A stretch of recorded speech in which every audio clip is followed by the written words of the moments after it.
Dobar dan, dragi četvrtaci. Kada otvorite ovu knjigu, u njenom podnaslovu piše roman. To je najobimnije prozno djelo, složenije i opširnije od priče i pripovjetke. Obično se kaže da se roman sastoji od više međusobno povezanih priča. To se vidi u podjeli romana na poglavlja ili glave. U Bijeloj grivi ona imaju svoje naslove, koji upućuju na ono što je najvažnije u tom poglavlju. Radnja romana odvija se na različitim mjestima i u njoj učestvuje više sporednih likova, ali sve ih povezuje sudbina glavnih likova, dječaka Folka i ždrebca Bijele grive. Roman Bijela griva ima 11 poglavlja. Za početak poslušajte poglavlje broj 1 koje nosi naziv Čergari. Čergari. Voda i dalje opada, pomislio je Folko. Dječak je osjetio kako njegov stari crvotočni čamac struže po blatnjavom dnu. Ulazio je u opasni prolaz koji vodi između blatnjih ostrva. Folko je dobro poznavao sve vodene puteve, močvare, kamarge. Močvara je bila njegova svojina, njegova divna zemlja. Često bi uveče, kao danas, odlazio u močvaru, sam u dnu dede Euzebija, u želji da je što bolje upozna. Osjeća se kao kraljević koji obilazi svoje kraljevstvo. To ogromno prostranstvo plavog neba i mirnih voda pripadalo je njemu, Folku. Dječak je bio visok i mišićav za svojih 12 godina. Uspravljen u zadnjem dijelu čamca, opirući se čvrstim, bosim nogama o ivice dasaka, Folko snažno zabi motku u mulj. Prošao je prstima kroz kosu koja mu je oštra kao šiblje padala na oči i lice obliveno znojem. Zatim je, naslonjen na motku, poterao čamac i sve snage. Čun najzad izbi iz gustog ševara. Sada je bešumno klizio po sivoj vodi. Folko je bio srećan. Išao je prema dnu močvare, ka velikom kopnu koje ga je uvijek privlačilo. Tamo su usred pašnjaka u punoj slobodi živjela krda divljih konja. Folko bi ponekad ugledao kako jure u oblaku pijeska i sunca, dok im vjetar nosi grive.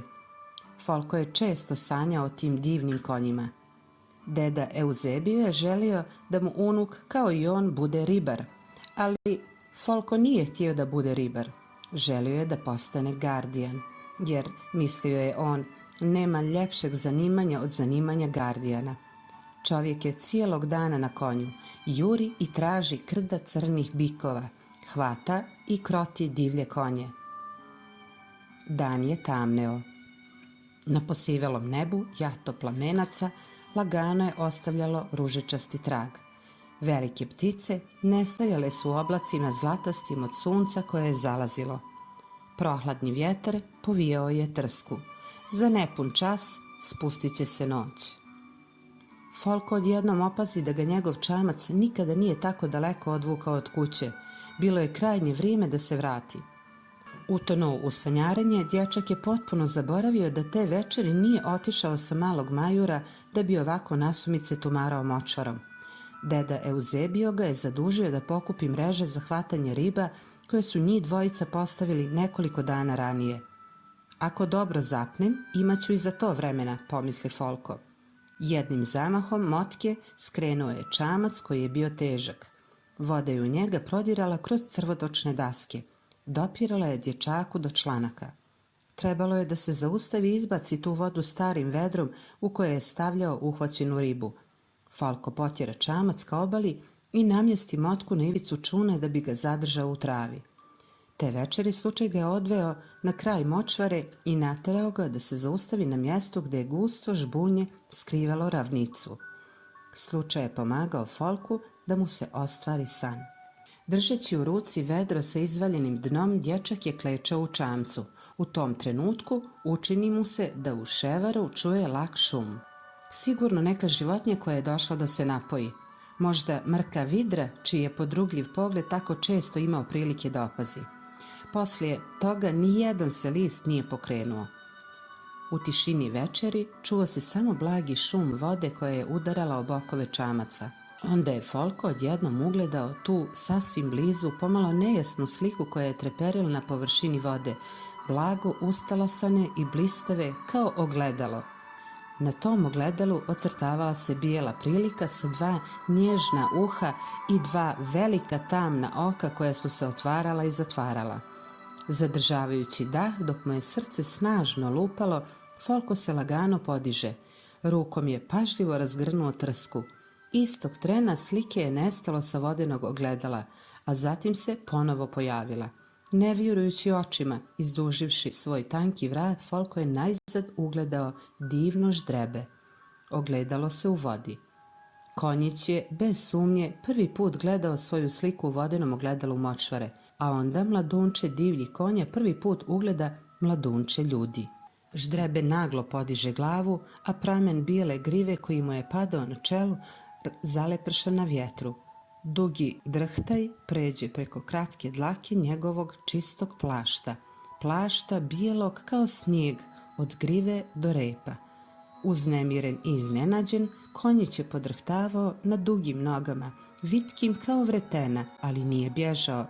Stajao je nepomično pred dječakom. Pogledi im se sretoše. Folkov zaneseni osmijeh kao da je opčinio mladu plašljivu životinju. Ždrebe je širom otvaralo svoje blage i pomalo tužne oči. Konji tako gledaju čovjeka kad ga dobro poznaju, kad su mu prijatelji. Onda pokušavaju da s njim razgovaraju šireći nozdrave dok im gubica blago podrhtava. Uzbuđeni dječak bojao se da ne uplaši tog divnog konjića. Nije smio ni da se pokrene. Najzad se osmijelio. Nagnuši se, on sasvim lagano pruži ruku, stidljivo pokušavajući da pomiluje konjića. Istog trenutka sin u plamenu krupnim očima ždrebeta. Ono poskoči, naglo se prope. Zatim se u jednom skoku, sagnute glave, baci u trsku. Folko je bio zadivljen. Činilo mu se da je sve to bio samo san. Divna bijela prilika je iščezla. Dječak se pope na obalu. U raskošanoj zemlji ocrtavao se trag majušnih kopita. Prikradao se kroz trsku. Na mrko crvenoj ravnici oko 20 stopa dalje stajala je visoka kobila vitkih bokova, bijela obavijena dugom srebrnom grivom. Pasla je krećući se lagano i zubima kidala čitave busene trave. Pored nje pomamno je poskakivalo njeno snježno bijelo ždrebe. Folko se približi. Nije više mislio na vrijeme, na veče koje se spuštalo. Bio je veoma daleko od majura dede Euzebija. Bosonog nečujno se kretao po pijesku. Kobila je osjetila da joj se neko približava.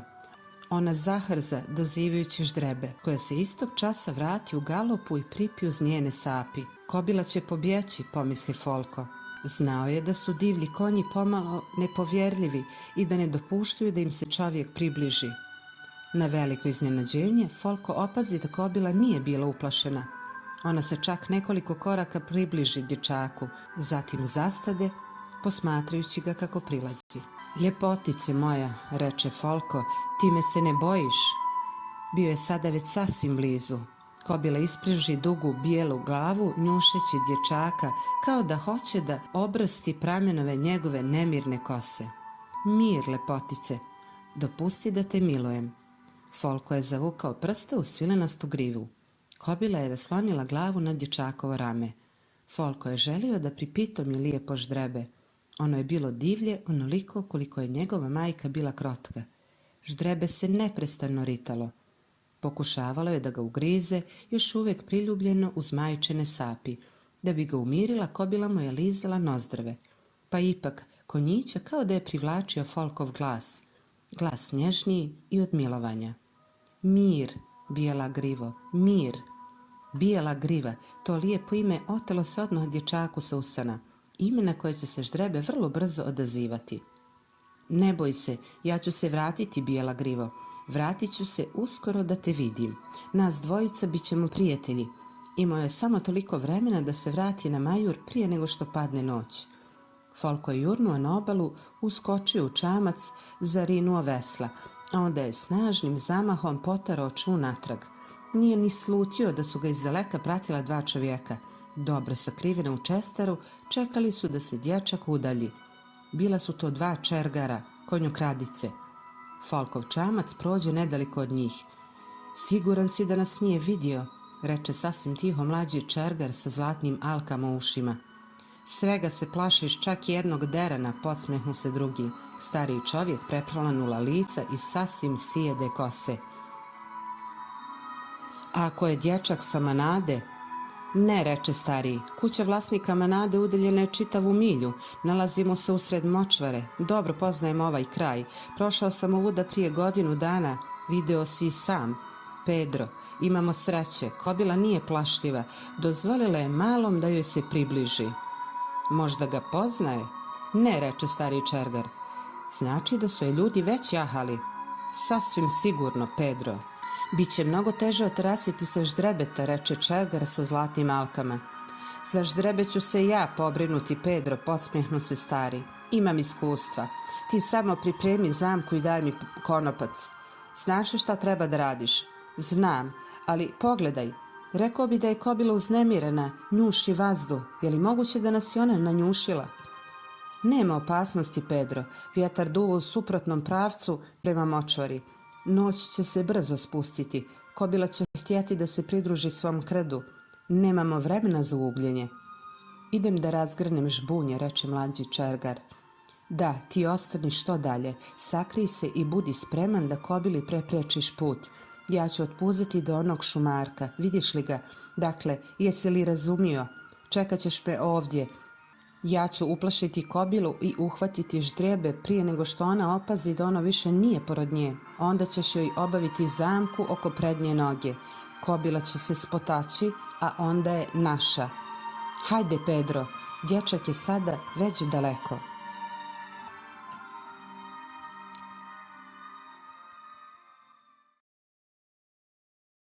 U ovom poglavlju postoji mnogo riječi koje možda čujete po prvi put. Obratite pažnju na njihovo značenje. Crvotočan. Nešto što su izgrizli, grizući izbušili crvi. Kamarga. Oblast u Francuskoj koja se nalazi u delti rijeke Rone između 2 njena rukavca i Mediteranskog mora. Mulj. Raskvašena zemlja, meko blato na dnu jezera, rijeke, močvare i slično, ili na njihovoj obali. Ševar. Visoka trava koja raste na močvarnom tlu. Gardijan. Čuvar, onaj koji hvata, čuva i kroti divlje konje. Plamenac. Flamingo, ptica sa dugim nogama i vratom i sa crvenkastim i bijelim perjem. Majur. Poljsko imanje izvan sela sa kućom i pratećim zgradama na kojem se obrađuje zemlji i gaji stoka, salaš. Vedro. Otvorena posuda, obično drvena, za držanje i prenošenje vode i drugih tečnosti. Čun. Čamac, obično manji čamac. Vidra. Divlja životinja, obično smeđeg krzna koja živi pored voda i hrani se ribom. Plašt. Odjevni predmet koji se nosi preko duge odjeće, prebačen preko ramena i leđa, odnosno ogrtač bez rukava. Gubica. Dio životinjske glave na kome su usta i nozdrve, njuška. Propeti se. Podići se na stražnje noge. Stopa. Mjera za dužinu. Zahrzati. Početi hrzati, njištati, zanjištati. Galop. Najbrži konjski trk. Pripiti se. Prisloniti se, priljubiti se, priviti se uz nekoga ili nešto. Sapi. Dio tijela iznad zadnjih nogu kod konja i drugih četvoronožnih životinja. Obrstiti. Pojesti travu, lišće i slično. Zarinuti. Potopiti, uroniti, zaroniti. Čestar.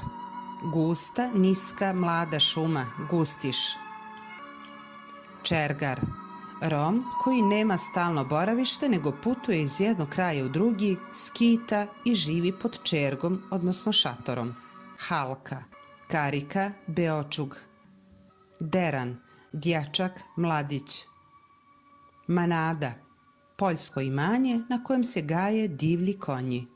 Milja, mjera za dužinu.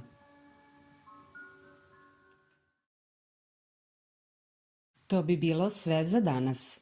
Do sljedećeg časa pozdravlja vas vaša učiteljica Indira.